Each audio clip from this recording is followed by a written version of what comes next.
Welcome to the Author to Authority podcast. And today I am so thrilled to have a fellow publisher here with me. And we're going to be talking about marketing your books to build your business. So if you think that all you've got to do is write a book and it's like the Field of Dreams, that old movie, I can't even believe I'm saying it's old now. Okay. It just seems like yesterday. And business is going to come flooding in. That is not the truth. But if you want to hear the truth about how to use a book to build your business, then stay tuned to today's episode. I want to welcome Henry DeVries. He's a business development columnist, host of the agency Rainmaker TV, and the CEO of Indie Books International, a company he co-founded in 2014 to work with small to mid-sized agency owners and marketing consultants who want to attract high-paying clients by marketing with a book and a speech. In his writing and speaking, he shares in humorous ways many pragmatic the tongue not working today, strategies that can double sales and achieve marketing returns of 400 to 2,000%. Welcome to the show, Henry. Kim, it is so great to be here. The number one marketing tool, if it's a book you're proud of. Speaking about the book is the number one sales strategy. Oh, I'm just laughing because I've had quite a few guests on the show who actually didn't want to talk about their first book that they did because it wasn't all that good. The second one got better, but the first one was just kind of not great. Yeah, I have another motto, Kim. The world does not need another crappy business book. True. We have our lifetime supply of crappy business books out there. So it needs to be a book that you're proud of, that you're proud to show to people, that you can give love. Because if you don't love your book, how are you going to get anyone else to love your book? Well, you're speaking truth there, Henry. You know, it's funny because in today's world of AI and all this, I talk to so many people and they're like, well, I'll just get AI to help me write a book. And I'm like, seriously, you want a book to build your business and you're going to have AI write it and you're wondering why nobody wants to read it? Things that make you say, So if you use AI to write your book, you're writing an echo chamber. AI is just echoing other thoughts out there, and that doesn't cut it. That is not good enough. You have to be an expert. You have to make people go, oh, wow, that's an aha moment for me. I never thought of it that way. That reminds me of those old TV shows like the Brady Bunch. The kids' dad would give them some advice, and they go, thanks, Dad. I never thought of it that way. Now, being a parent, that doesn't happen. But being an author, it does happen. You said truth. I was speaking down in Savannah, Georgia, to a group of authors. And during the middle of my talk, one person yelled, "Preach!" I'd never been heckled before, but somebody said, that's a good heckle down here in the South. That means, keep going, talk. We like preach it, we're brother. digging what you're putting down. I think, it's, as publishers, we see, how the pendulum swings from one end to the other. There was a time when as entrepreneurs, you really couldn't get your book published. Like the chance of you getting a book out there was practically nil. And now it has swung so far the other way where, every person thinks that they can just author something, slap it together, throw a cover on it and use it to build a business. And, I think we've got to come to the middle ground where if you're using a book to build a business, if you're a consultant, a professional speaker, coach, high-level entrepreneur, you want to be seen as that authority in your niche or niche. It depends which country you're from. I say it both ways. But niche to do in the that, US, niche in Canada. There's riches in the niches, beaches up in Canada. So, well, I'm Canadian, but I work with so many Americans. I get it mixed up from time to time. I worked for 7 years in Toronto. Nice. So sorry about that. I've got to go to the washroom, so I speak Canadian. Just have a seat on the Davenport. For you Americans, we'll translate later. Yeah, I grew up in Toronto. So, you know, that's my hometown. And were you born in York Hospital? Place. Pardon me? Were you born in York Hospital? No, I was not. I was born in Mount Sinai Hospital. Oh, so okay. There you go, the old one. The old one. There you go. But you know, Henry, really care about this Canadian content we're putting down. Let's get back to promoting your business with books. I like how you think, Henry. You know, something I was thinking about is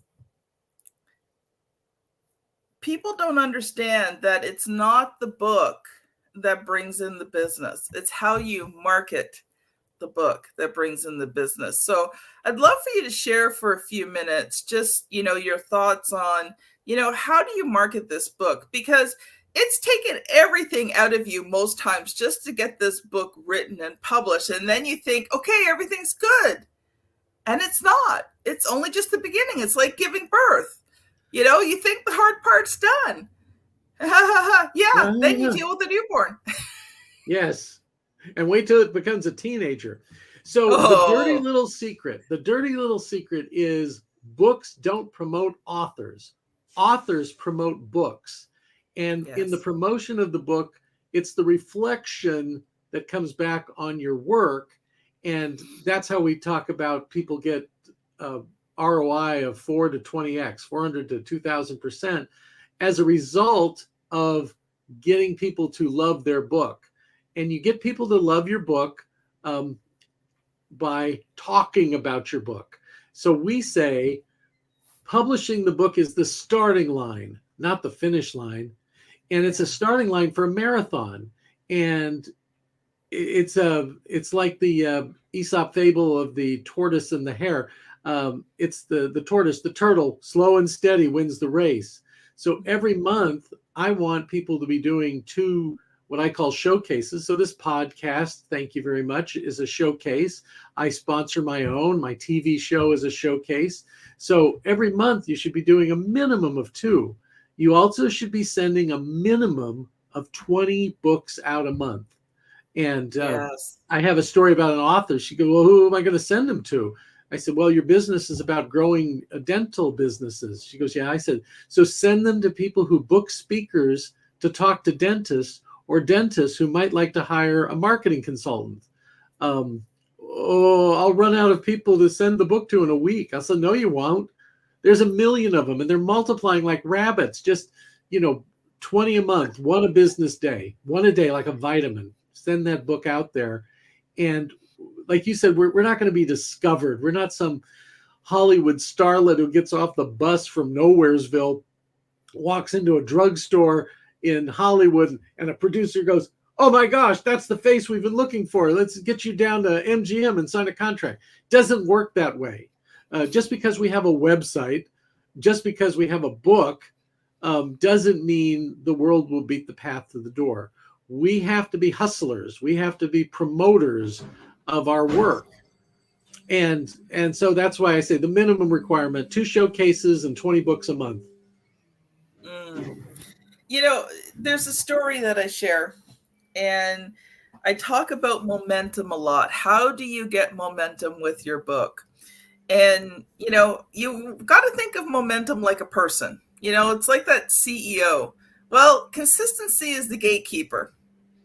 And let me tell you, she's very picky about who she lets through that door to meet momentum. And if you want to get momentum and have momentum promote you, consistency better be your best friend, and you better prove yourself to her, and she's going to take a while before she will even consider introducing you to momentum.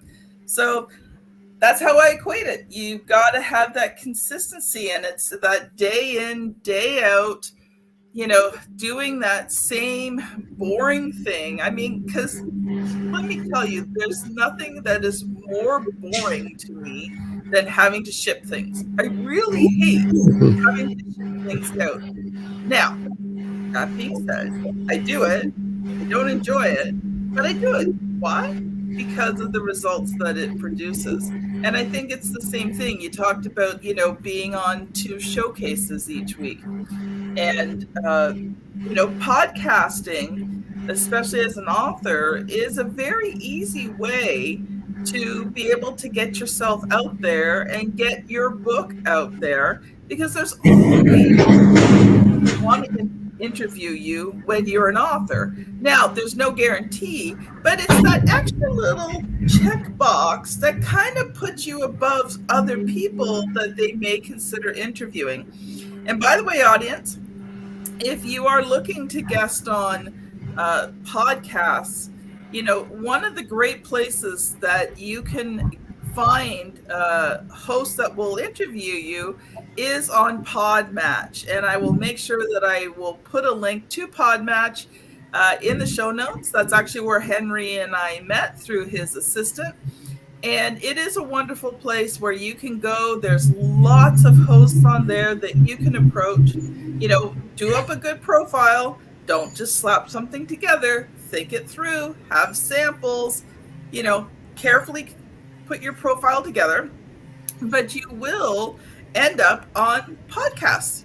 And to me, Podmatch is one of the best places to go. So anyway, that's my little hint and tip.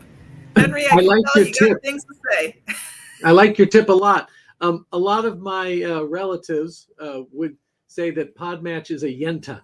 It's a matchmaker. It's like Dolly Levi and Hello Dolly. So they're putting the people together, and it's a wonderful service. And it's not very much money. It's crazy affordable to do it. And we recommend it to all our authors because how are you going to do the, if I said 2 a month, how are you going to do 2 a month? Well, you can network through LinkedIn. You can network through your contacts. We encourage our authors. We call our 150 authors the family, and we encourage the family to cross-promote each other. Mm-hmm. Unlike comedian Lily Tomlin, who said, "We're all in this alone," we think we can be all in this together, and relationships are what really matters in getting booked and getting known. And something that I thought of while you were talking was, let's say for some reason you couldn't get on like a podcast or some sort of showcase. The minimum, okay, if you're in the B2B space or business space, LinkedIn. So whether it's LinkedIn, Facebook, Instagram, whichever one is your, where your target market is, in the minimum, do a live, share your knowledge, talk about the book, but do something. Yeah. So 2 of the basic things there are no cost. I do a weekly LinkedIn newsletter, not a LinkedIn post. That's nice. I do lots of LinkedIn posts or even sometimes articles on LinkedIn, but the LinkedIn newsletter it is something that's been magical for me. In the course of a year, I went from 0 to over 2,000 subscribers. And I didn't do any subscription campaigns or anything like that. I just wrote every week and encouraged people to share and went out there and got subscribers. So I really recommend it. And if LinkedIn is your social media of choice, your drug of choice, because that's where your people are. It's the world's greatest B2B database. And you can enter for free, or I go up one level and one level of pay. So it's, again, crazy cheap to do it. The other thing that's also crazy cheap is starting, and I say instead of a podcast, no offense, Kim, start a TV show. It's got a lot more zing to it to say, would you like to be a guest on my TV show? People say, would I? And we do the TV show as a YouTube channel show, and then we put it on Spotify and we put it on iTunes. So it is a podcast also, just the audio portion. And that's all free to do. Now, I have a nice camera. I spent probably $800 for a Canon EO5, and I've got a $105 ring light and a $100 Yeti microphone. That's all I need to set up my TV studio. And so the entry fee is not great. When I'm on the road, because I travel so much, I have a portable $39.99 ring light, and I have a I'm forgetting the brand name, but they're all over, to put on my laptop when I travel for a little better video quality and sound quality. So if you're on the road a lot like me, you can still do your TV shows and your meetings. So I recommend it. So those are things that no cost to do. You can promote your TV show on LinkedIn, but let everybody in on a little secret. The purpose of the TV show is the guest, because you're a thought follower. Follow people in your industry. I interview agency owners all the time. Why? Because I write books for agency owners, either to promote their business or their clients. So then they're going to share it on their social media. And there's all these strangers who've never heard of Henry DeVries before, or his book, Marketing with a Book for Agency Owners, but they hear about it when that person says, oh, I was happy to be a guest on the Agency Rainmaker TV show, and because everybody wants the promotion. So that's how you get people who have never heard of you to hear about you. And I don't even know what the audience ratings or anything for the TV show is. I don't even care. But I care who are the guests and what are they sharing on social media. So I'm going to be a little Southern here and say, preach it, brother. Preach. What, Southern, what are you from, Mississauga? You're from... Actually, I lived in Mississauga. For those of you who've never been to Canada, it's a town between Toronto and Buffalo. There you go. On the lake. And if you keep going down, there's this wine region just before you get to Buffalo. You'd never think that north of Buffalo is a wine region, but there's a wine region. Try the ice wine. When the grapes freeze, they make a delicious sweet wine out of it. And try the in the summer, the stands on the roadside stands selling raspberry pie. Oh my gosh. So again, I digress with Canadian content. Let's get back to helping people make more money. Well, actually, they do. Kim, I don't know what you say. So I don't, you ask the questions here, not me. But I tell people the book will increase their credibility, give them more impact, more influence, and a path and a plan for more right fit clients. And I don't say just clients anymore, because I always hear the clients from hell story. So no, we don't want those. We want them to be pre-qualified by the time they reach you. So when you tell them your price, they go, oh, that's fair. Instead of, oh my gosh, how do you get away with charging that much money? Or the other rare thing is like, oh, I thought that's all you charge? I thought you were better than that. I'm looking for somebody. I had a book agent come out from New York and to meet with me. And she says, I have a message from the universe. And I said, what's the message? She goes, quit charging so effing little. I can't sell you to people because, they see the credentials that you have this international bestseller, and then you quote their price and they go, oh, we wanted somebody better. So I doubled my prices and got more bookings. Yep. I'm the same guy. Yeah. Though I am in my book. Oh, by the way, my books are my children. It's hard to say which is your favorite child, but my books are my children. And like my children, I expect them to take care of me in my old age. This is the one that's been taking care of me for a decade. How to Close a Deal Like Warren Buffett. International bestseller from McGraw-Hill. 5 languages. Now in Chinese. So you have to love that book. You have to get it out there. But the book doesn't market you. I had to parlay that book and talk about that. That book is what got me hired at Forbes.com for 7 years to write a weekly business development column. And I've got 350 on their website now. And I moved on. I've created my own publication, Agency Owner News. And that's my own news website. and it's news that they can use for agency owners to get more business, make more money, run the business better. Because I also figured out no matter how great a job I did, they were never going to make me a member of the Forbes family. I was Stephen Forbes, the publisher, once told me, he said, Henry, the difference between you and me is I did a better job at picking my parents than you did. So, yeah, he chose Malcolm Ford as his father. I chose Jack DeVries, a humble dairyman from the Netherlands. Well, I think I was better for it, but not richer for it. Stephen taught me on that. Henry, you covered so much there. And, I just want to touch in on a couple of things. And, you talk about, the book doesn't promote you.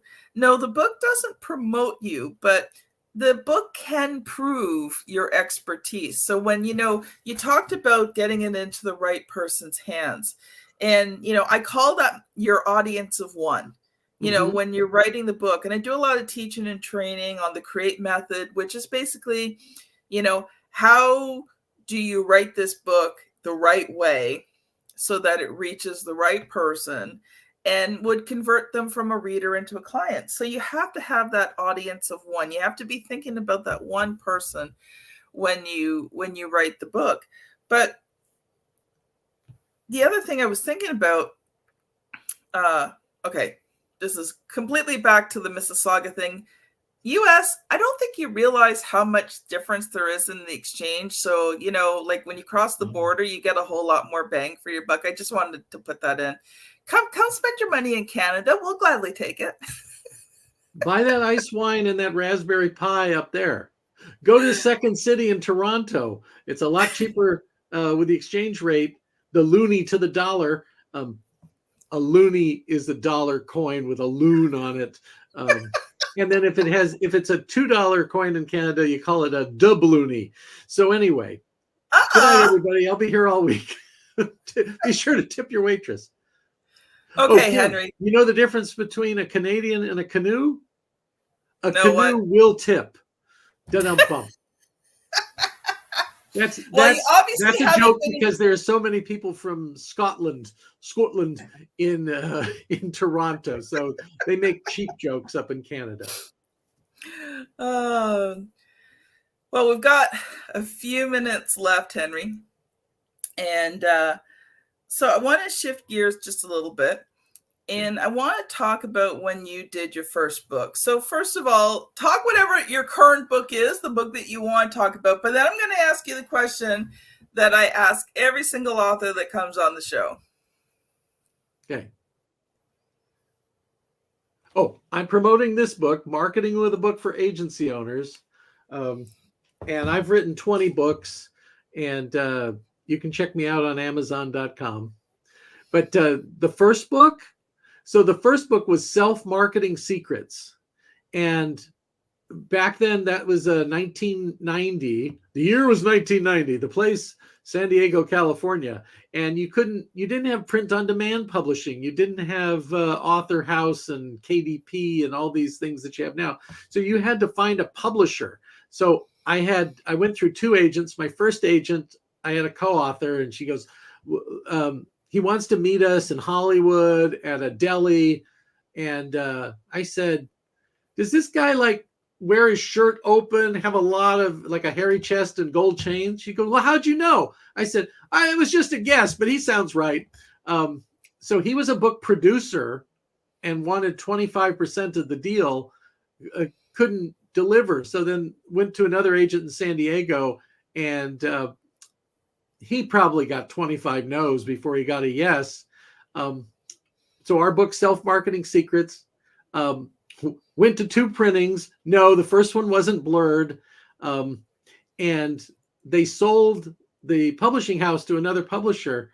And the publisher took me out to lunch at a fancy restaurant and said, basically your book fell off the truck and became a modest business bestseller, through no marketing or help. People discovered your book. I did a publicity tour. And he said, we'd like you to do another book. And I'd made $3,000 on that book.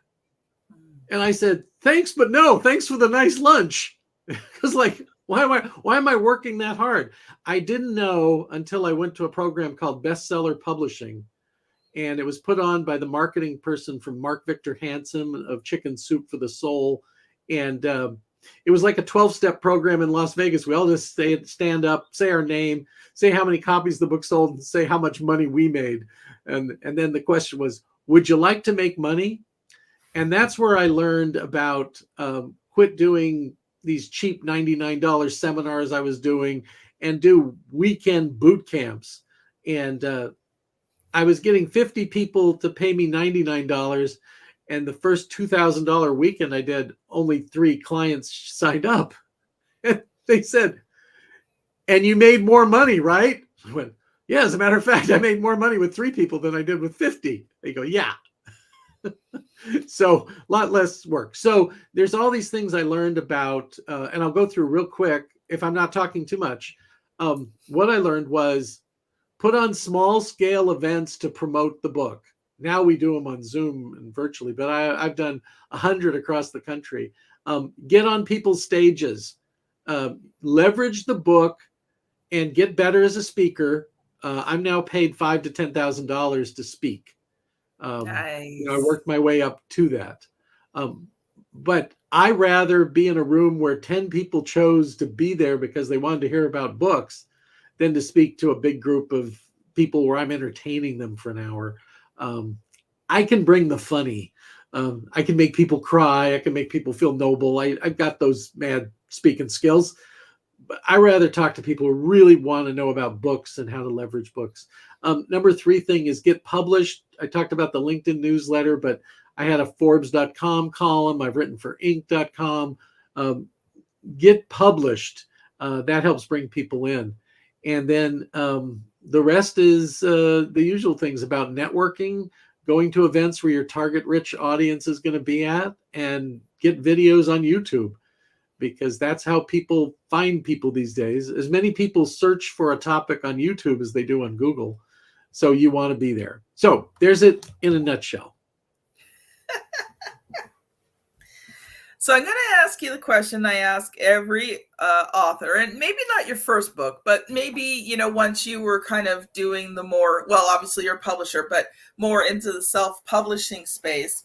So the question is, what was the good, the bad, and the ugly of some of those first books of writing, editing, and publishing them? Well, my second book, Client Seduction, I just went through a firm called Author House, and they made it very affordable, but it was a template book, and the layout was very template, and it was another cheap business book. And as I say now, the world doesn't need another one of those. So that was ugly, and being out there. And also, a book I did for a traditional publisher, I was looking to see it on my shelf, was called Painkiller Marketing. And it was about, if you figure out a client's pain and you address that, then you're attractive. And I had the scientific reasons and how to do it. The publisher's art director said, what's going to be perfect with this book is a Tylenol bottle. And we'll turn the Tylenol bottle into the book title and all that. I had secured the rights from the Edward Munch estate for the painting The Scream. For $350, I could have The Scream on the cover. I said, that's really what it's about, the pain of people being there. And they said, no, this is good. This painkiller bottle is going to work a lot better. And then the intern that they assigned to handle the Library of Congress registration looked at it and put it under analgesics marketing. Analgesic is painkillers, pharma. I had pharma executives calling me saying, this is bait and switch. This cover in this book and analgesics marketing, and there's nothing about marketing pharma in here. Like, don't blame me, man. It's the publisher. So that ugly experience, those two, I became a ghostwriter, probably into like 50 books, and everybody was frustrated when it came to publishing. So ghostwriting was a part-time job for me. I was the assistant dean for continuing education and public programs at the University of California at San Diego, Dean DeVries. And I had to go in one day, and they thought I had, it was a lifetime, tenured position. And when I went to resign at the age of 56 to start my publishing company to help these independent people and business owners and agencies publish their books successfully, they thought I'd had a mental breakdown. Like, it's a six-figure job. Everybody from the president in Berkeley to the janitor. We all love you. Like, if you need something else to do here, we'll get you this other leadership job. And I go, nope, this is it. And then I made the entrepreneur speech to my wife, who worked at the university. I said, yeah, we're getting the band back together. So you're going to resign your job and retire so we get the health benefits. And that was 10 years ago, and 150 books since then. So those two ugly events prompted the creation of Indie Books International. Love it. Well, Henry, you and I could go on for days and days, but unfortunately we are out of time. So I would love for you to share one final thought with us today. And if you have a freebie or something you'd like to promote, now is the time. Thanks, Kim. And Kim, I'd like to have you on my TV show if you would do it. And I would love it. Great. Okay, so lots of free information. If you go to Indie Books, that's INDIE Books, INTL.com for international. And / there's a learning center with free things. There's events. I put on free monthly Q&As where you can ask me anything about writing, publishing, promoting books. So that's all free. I have a free book chat. If somebody is serious, I'll just have a no cost, no selling, no kidding strategy call with them for 30 minutes and help them get clear on their goals and their assets. A lot of people have hidden assets and the roadblocks ahead, how others have gotten through those roadblocks. And that's no cost either. So my brand is generosity. You can go to the LinkedIn newsletter. You can go to the TV. We don't charge for any of this content. Heck, if you even send me an email, I'll send you a free copy of one of my books if I think it would help you. So and we all have different faiths, but one of my authors sent this from the book of Proverbs, King Solomon. One gives generously and ends up with more. Another withholds what should be given, but he comes to poverty. The generous person will prosper, and whoever refreshes others will himself be refreshed. Himself or herself, Kim. We should make that generic there. So you're a refresher. You provide a lot of good content and help a lot of people on the journey, and I salute you for that. You're doing a noble work, Kim. Keep it up. Thank you, Henry. You too. Wow. This has been an amazing episode. And audience, normally I direct you at this point to the next episode, but I forgot to look it up because I was so excited about doing today's episode. So while I just kind of babble on here, actually, you know what? We'll just make it really simple. Audience, I'm going to send you to episode 500, The Limitless Life. If you want to hear the story about being on the plane that went down and the miracle of the Hudson, my client, Dave Sanderson, just released it this year. You can go back. If you're on YouTube, you know the routine. The thumbnail is here on the screen for you to click. If you're on your favorite podcast app, you're probably going to be going back about 10 episodes or so. I promise you it's a great episode, and you're going to learn more about how to create opportunity no matter what you're going through. Have a great day, everyone, and we'll see you on the very next episode. Bye now.